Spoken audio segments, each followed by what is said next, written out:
Everything is the product of one universal creative effort. There is nothing dead in nature. Everything is organic and living, and therefore the whole world appears to be a living organism.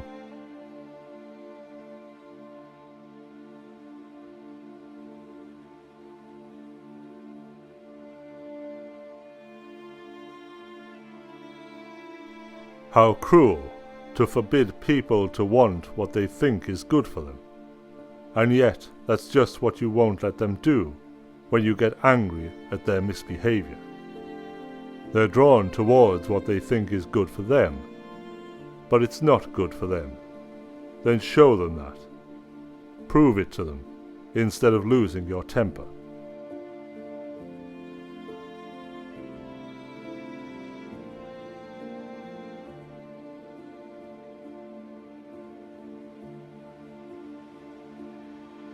Even after a bad harvest, there must be sowing.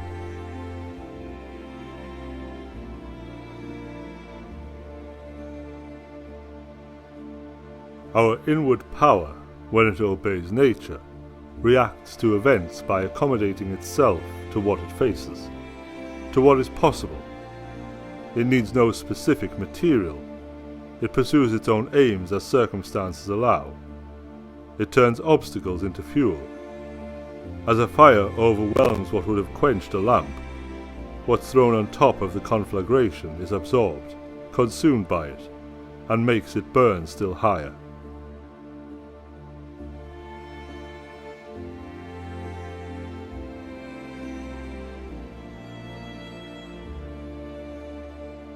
If anyone can refute me, show me I'm making a mistake or looking at things from the wrong perspective, I'll gladly change. It's the truth I'm after, and the truth never harmed anyone. What harms us is to persist in self-deceit and ignorance.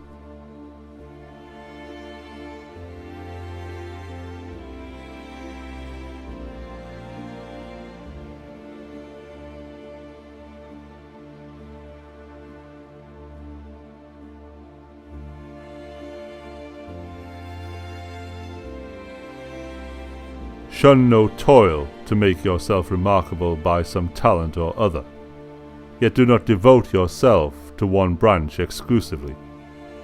Strive to get clear notions about all. Give up no science entirely, for science is but one.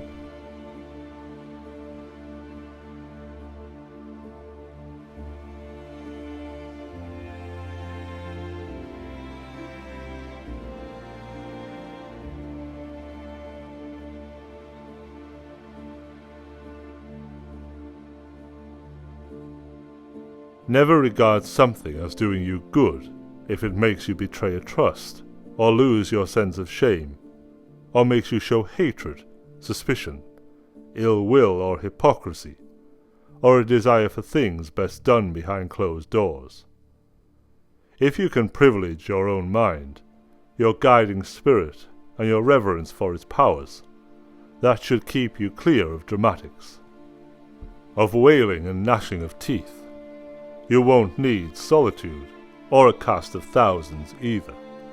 Above all, you'll be free of fear and desire, and how long your body will contain the soul that inhabits it will cause you not a moment's worry. If it's time for you to go, leave willingly, as you would to accomplish anything that can be done with grace and honor. And concentrate on this, your whole life long, for your mind to be in the right state, the state a rational civic mind should be in.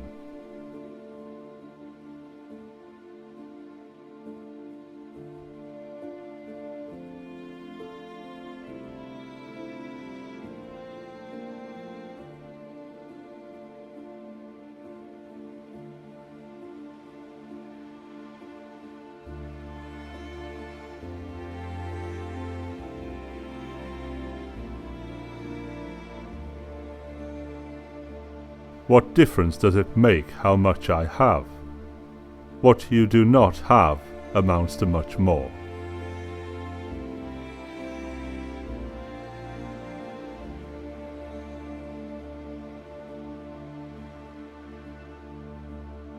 You've given aid and they've received it, and yet like an idiot you keep holding on for more, to be credited with a good deed, to be repaid in kind. Why?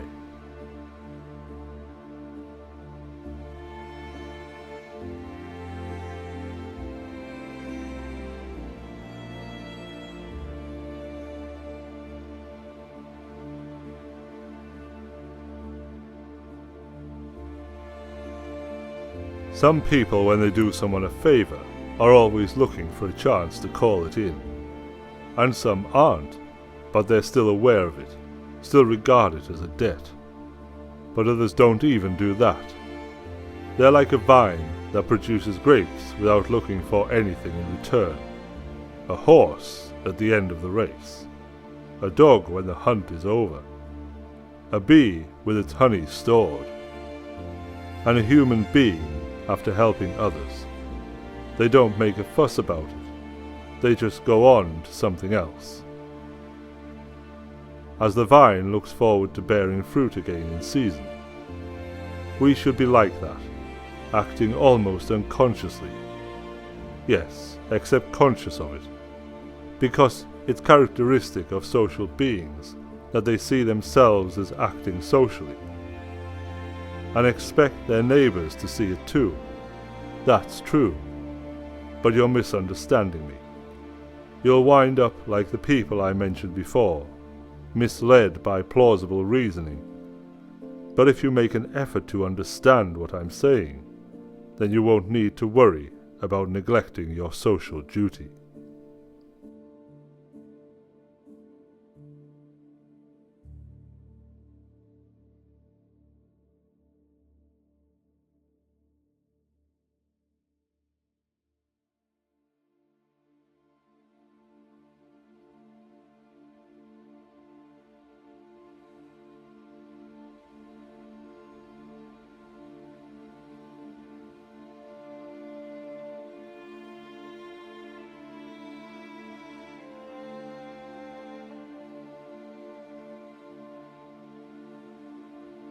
Life's a play. It's not the length, but the excellence of the acting that matters.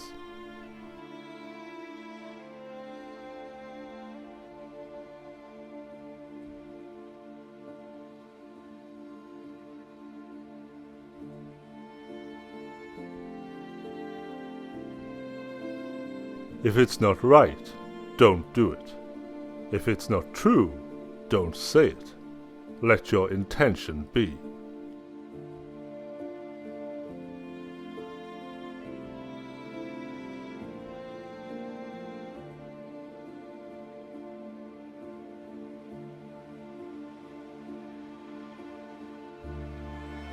We should every night call ourselves to an account. What infirmity have I mastered today? What passions opposed? What temptation resisted? What virtue acquired? Our vices will abate of themselves if they be brought every day to the shrift.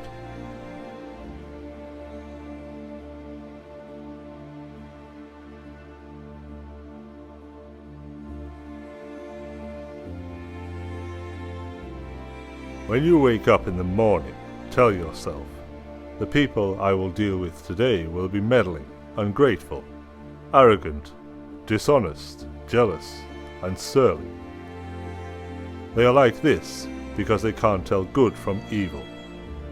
But I have seen the beauty of good and the ugliness of evil, and have recognized that the wrongdoer has a nature related to my own, not of the same blood or birth, but the same mind, and possessing a share of the divine. And so none of them can hurt me. No one can implicate me in ugliness, nor can I feel angry at my relative or hate him.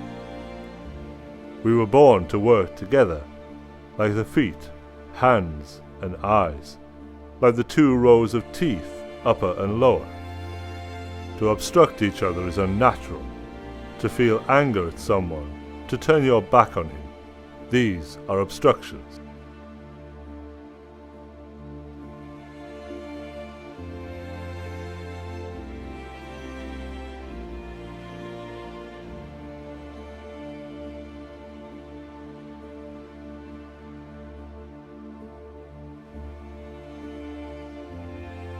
Everywhere at each moment you have an option: to accept this event with humility, to treat this person as he should be treated, to approach this thought with care, so that nothing irrational creeps in.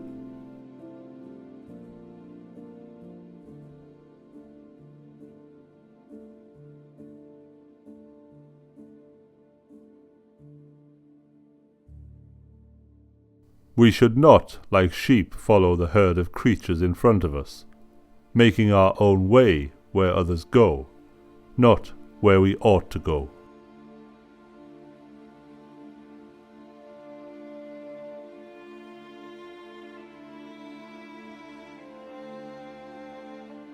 When people injure you, ask yourself what good or harm they thought would come of it. If you understand that, you'll feel sympathy rather than outrage or anger. Your sense of good and evil may be the same as theirs, or near to it, in which case you have to excuse them. Or your sense of good and evil may differ from theirs, in which case they're misguided and deserve your compassion. Is that so hard?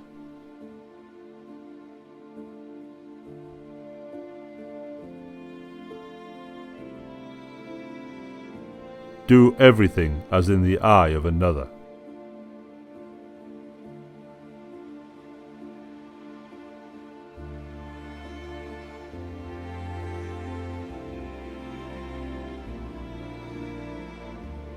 Even if you're going to live 3,000 more years, or 10 times that, remember you cannot lose another life than the one you're living now, or live another one than the one you're losing.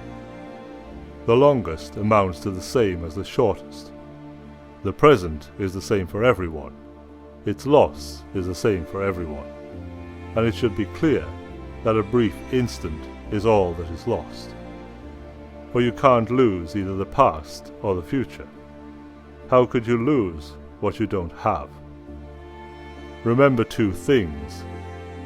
One, that everything has always been the same and keeps recurring, and it makes no difference whether you see the same things recur in 100 years or 200, or in an infinite period.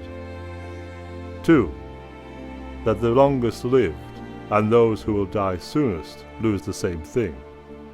The present is all they can give up, since that is all they have, and what you do not have, you cannot lose.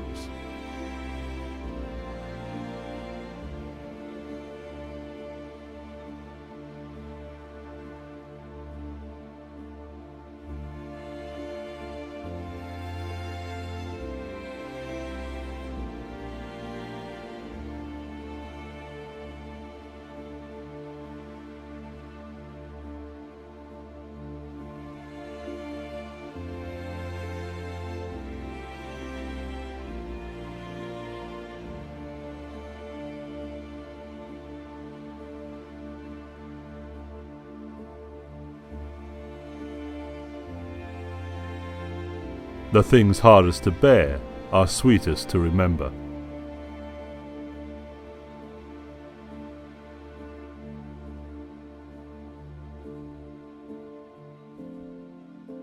Death, the end of sense perception, of being controlled by our emotions, of mental activity, of enslavement to our bodies.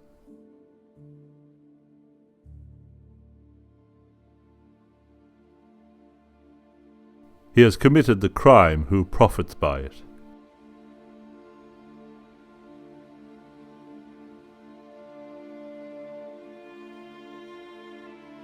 The first step. Don't be anxious. Nature controls it all, and before long you'll be no one, nowhere, like Hadrian, like Augustus. The second step. Concentrate on what you have to do. Fix your eyes on it. Remind yourself that your task is to be a good human being. Remind yourself what nature demands of people. Then do it without hesitation, and speak the truth as you see it, but with kindness, with humility, without hypocrisy.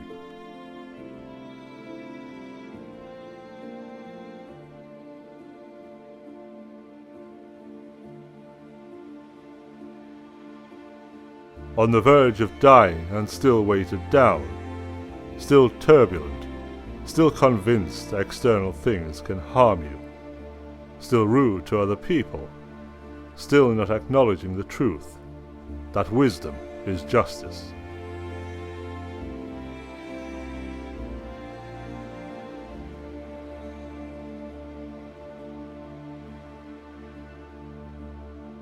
It is not the man who has too little, but the man who craves more that is poor.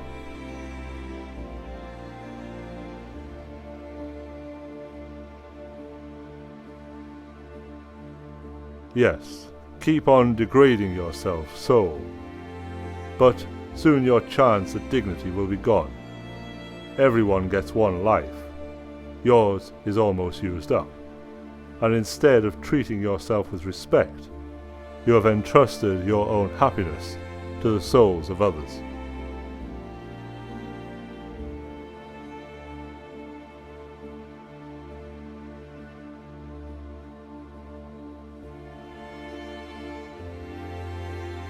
At festivals, the Spartans put their guest seats in the shade, but sat themselves down anywhere.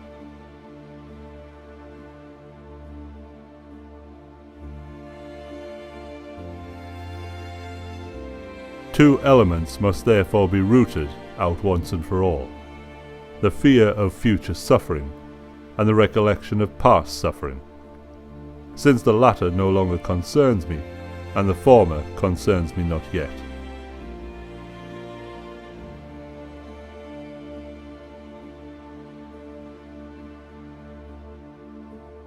Look at who they really are, the people whose approval you long for, and what their minds are really like. Then you won't blame the ones who make mistakes they can't help, and you won't feel a need for their approval. You will have seen the source of both, their judgments and their actions.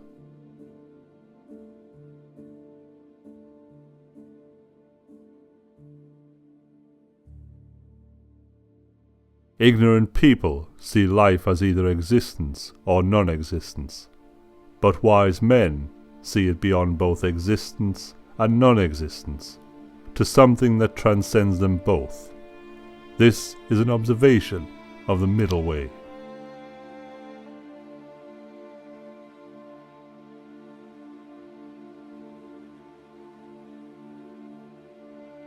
When you need encouragement, think of the qualities the people around you have. This one's energy, that one's modesty, another's generosity, and so on. Nothing is as encouraging as when virtues are visibly embodied in the people around us, when they're practically showered with them. It's good to keep this in mind.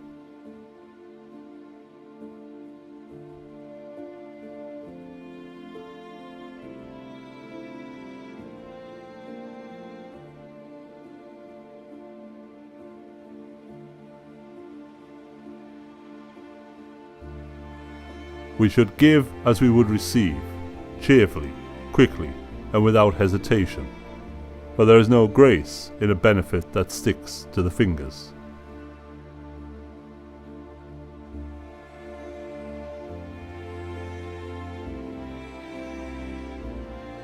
The mind that is anxious about the future is miserable.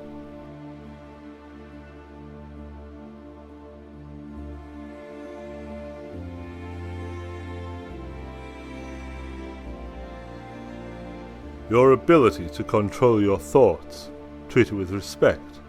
That's all that protects your mind from false perceptions, false to your nature, and that of all rational beings.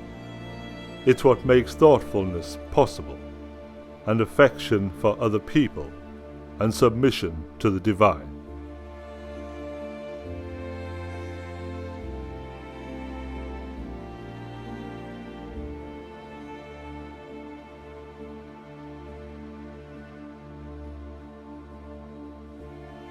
How to act. Never under compulsion, out of selfishness, without forethought, with misgivings. Don't gussy up your thoughts. No surplus words or unnecessary actions. Let the spirit in you represent a man, an adult, a citizen, a Roman, a ruler, taking up his post like a soldier and patiently awaiting his recall from life, needing no oath or witness, cheerfulness, without requiring other people's help or serenity supplied by others, to stand up straight, not straightened.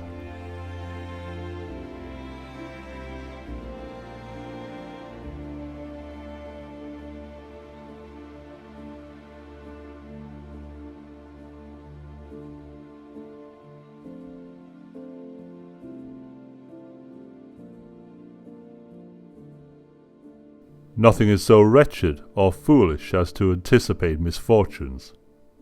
What madness is it to be expecting evil before it comes?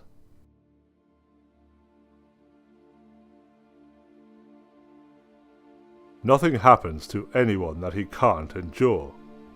The same thing happens to other people, and they weather it unharmed, out of sheer obliviousness, or because they want to display character.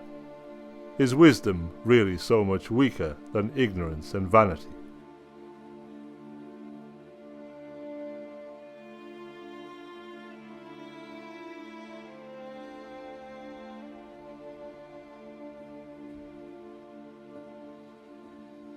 Whatever one of us blames in another, each one will find in his own heart.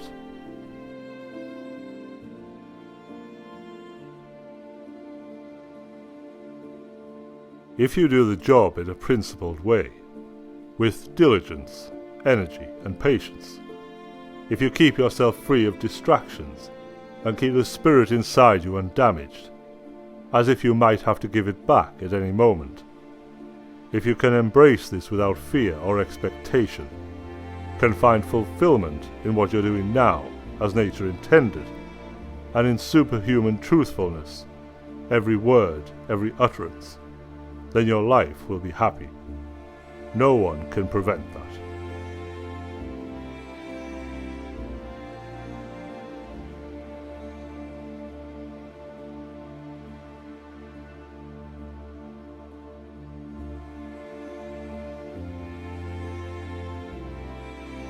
We have various abilities, present in all rational creatures, as in the nature of rationality itself.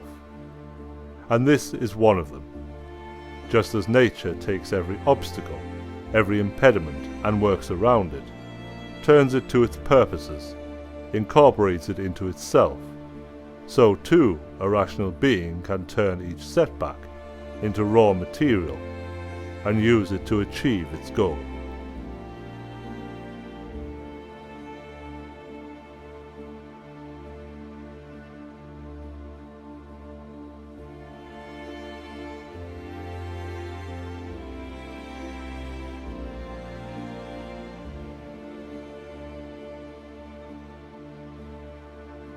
Consult your friends in all things, especially on those which respect yourself. His counsel may then be useful where your own self-love might impair your judgment.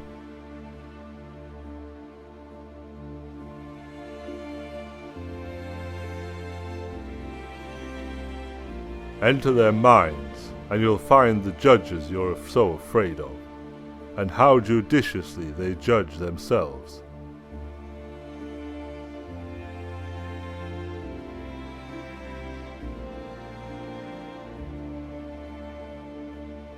To feel affection for people, even when they make mistakes, is uniquely human. You can do it if you simply recognize that they're human too, that they act out of ignorance, against their will, and that you'll both be dead before long. And above all, that they haven't really hurt you. They haven't diminished your ability to choose.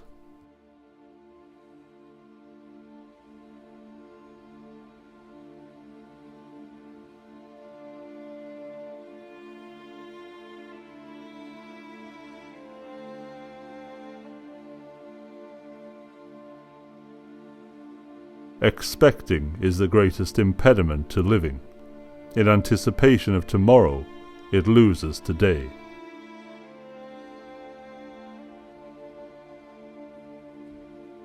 Have I done something for the common good?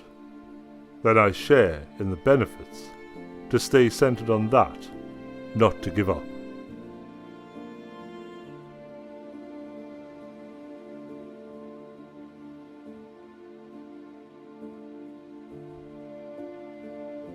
A punishment to some a gift, and to many a favour.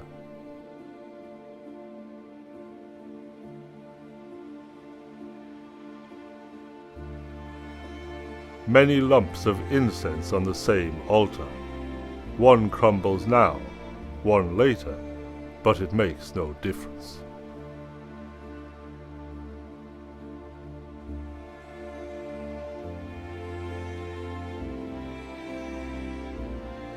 Life is the fire that burns, and the sun that gives light. Life is the wind, and the rain, and the thunder in the sky. Life is matter, and is earth, what is and what is not, and what beyond is in eternity.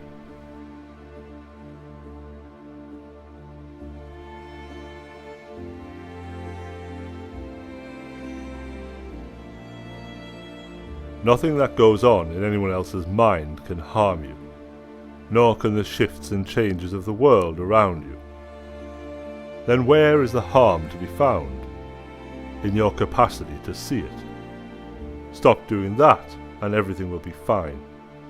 Let the part of you that makes the judgment keep quiet, even if the body it's attached to is stabbed, or burnt, or stinking with pus, or consumed by cancer. Or, to put it another way, it needs to realize that what happens to everyone, bad and good alike, is neither good nor bad. That what happens in every life, lived naturally or not, is neither natural nor unnatural.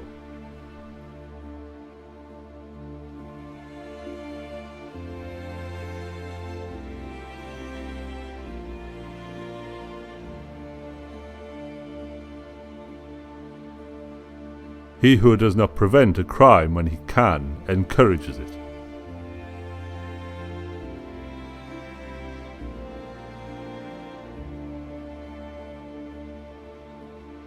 It's time you realized that you have something in you more powerful and miraculous than the things that affect you and make you dance like a puppet. What's in my thoughts at this moment? Fear, jealousy, desire, feelings like that.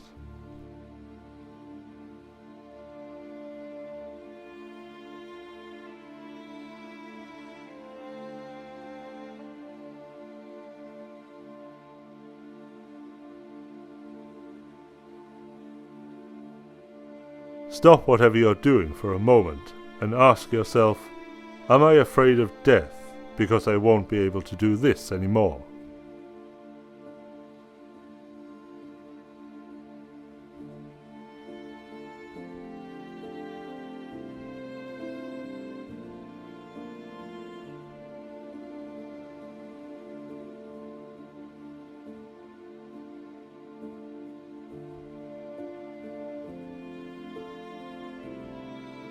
If an action or utterance is appropriate, then it's appropriate for you. Don't be put off by other people's comments and criticism. If it's right to say or do, then it's the right thing for you to do or say. The others obey their own lead.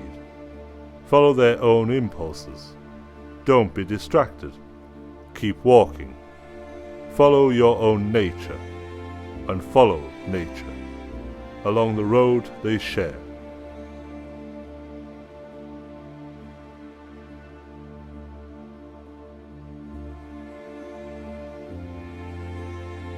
It is better to conquer our grief than to deceive it.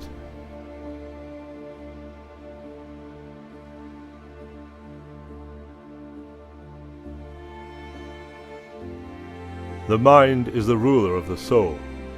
It should remain unstirred by agitations of the flesh, gentle and violent ones alike, not mingling with them, but fencing itself off and keeping those feelings in their place. When they make their way into your thoughts, through the sympathetic link between mind and body. Don't try to resist the sensation. The sensation is natural, but don't let the mind start in with judgments, calling it good or bad.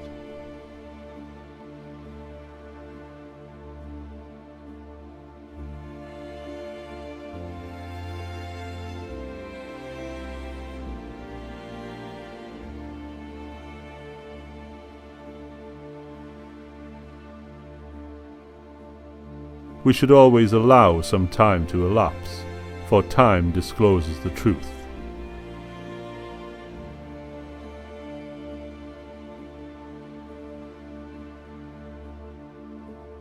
If you don't have a consistent goal in life, you can't live with it in a consistent way. Unhelpful unless you specify a goal. There is no common benchmark for all the things that people think are good, except for a few, the ones that affect us all. So the goal should be a common one, a civic one. If you direct your energies towards that, your actions will be consistent, and so will you.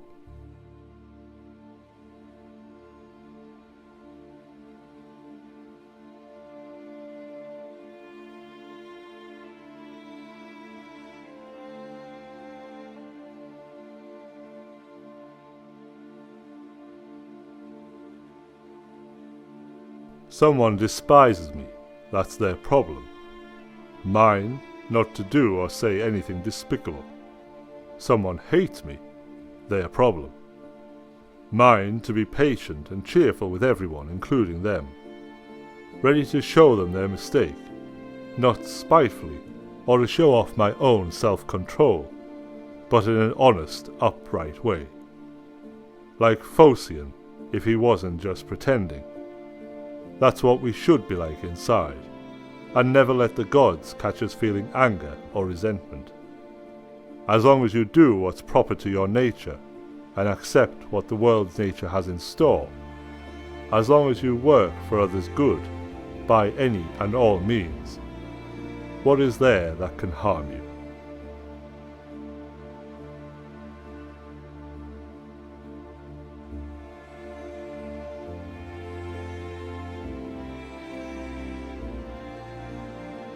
He that does good to another does good also to himself.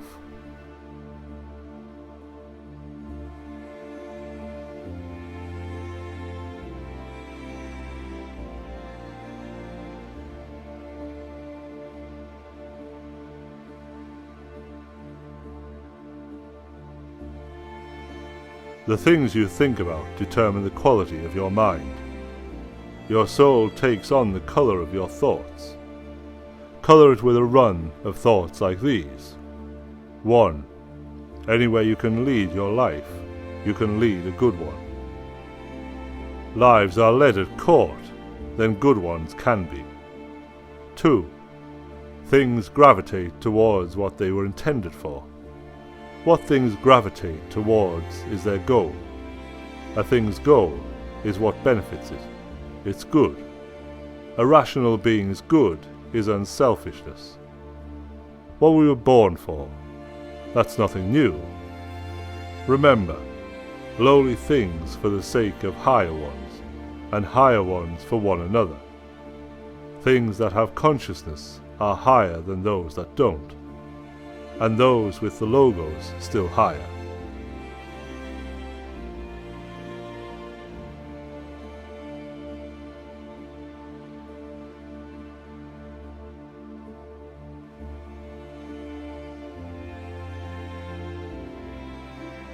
Everything that happens is either endurable or not.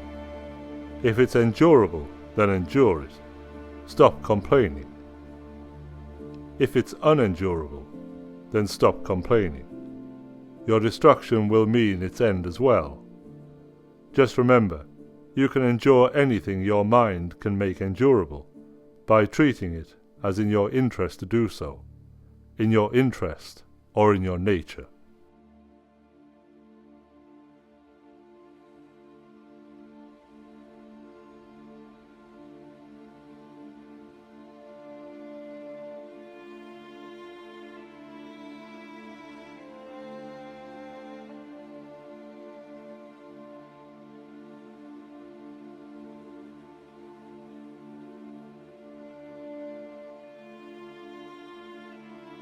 If you seek tranquility, do less, or more accurately, do what is essential, what the logos of a social being requires, and in the requisite way, which brings a double satisfaction, to do less better, because most of all what we say and do is not essential.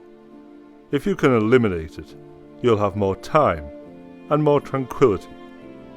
Ask yourself at every moment, is this necessary?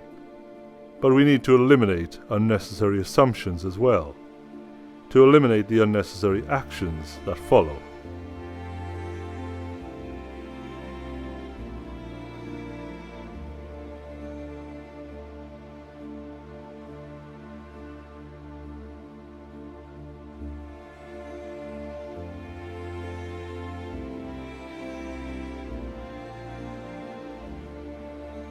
Be wary of the man who urges an action, in which he himself incurs no risk.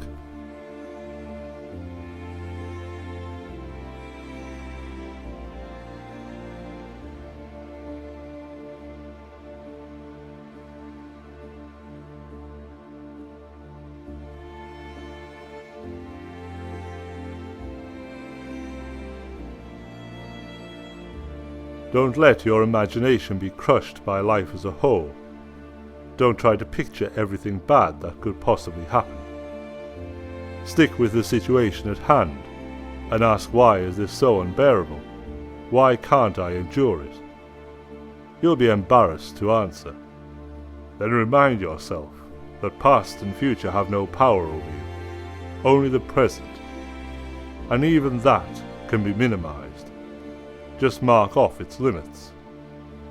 And if your mind tries to claim that it can't hold out against that, well then, heap shame upon it.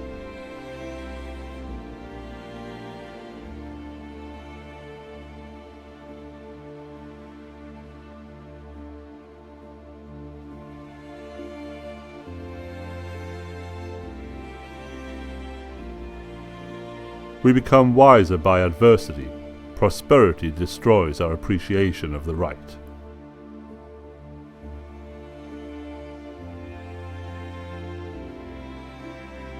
The despicable phoniness of people who say, "Listen, I'm going to level with you here." What does that mean? It shouldn't even need to be said. It should be obvious, written in block letters on your forehead.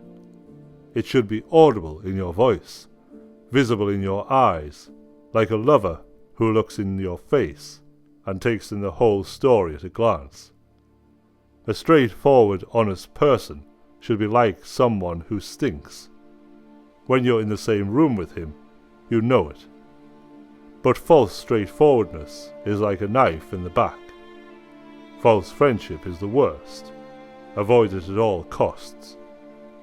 If you're honest and straightforward and mean well, it should show in your eyes. It should be unmistakable.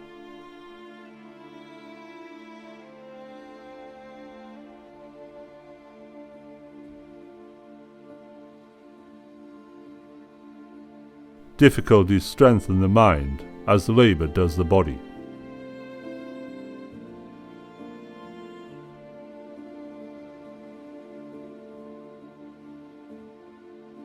It is normal to feel pain in your hands and feet, if you're using your feet as feet and your hands as hands. And for a human being to feel stress is normal, if he's living a normal human life. And if it's normal, how can it be bad?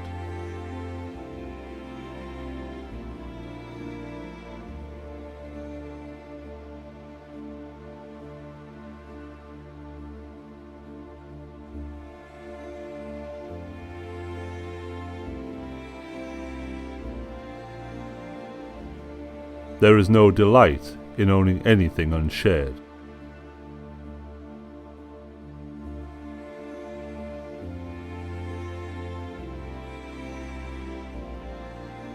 To erase false perceptions, tell yourself, I have it in me to keep my soul from evil, lust, and all confusion. To see things as they are, and treat them as they deserve.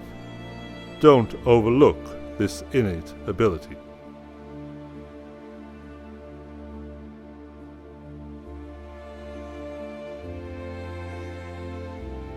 While we are postponing, life speeds by.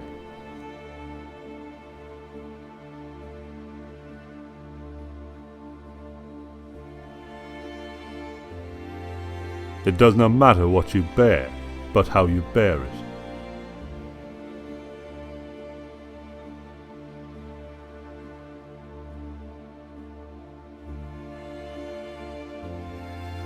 That every event is the right one. Look closely and you'll see.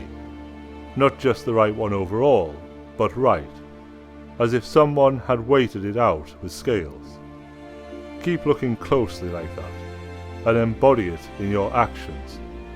Goodness, what defines a good person?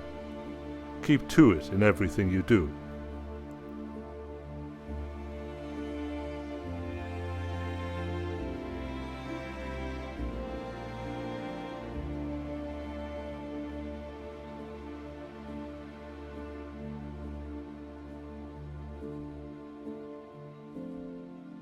He who indulges in empty fears earns himself real fears.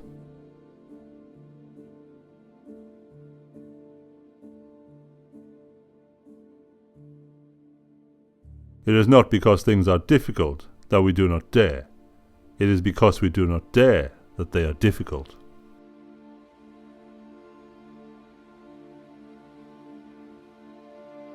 It's all about how you perceive it. You're in control. You can dispense with misperception at will, like rounding the point, serenity, total calm, safe anchorage.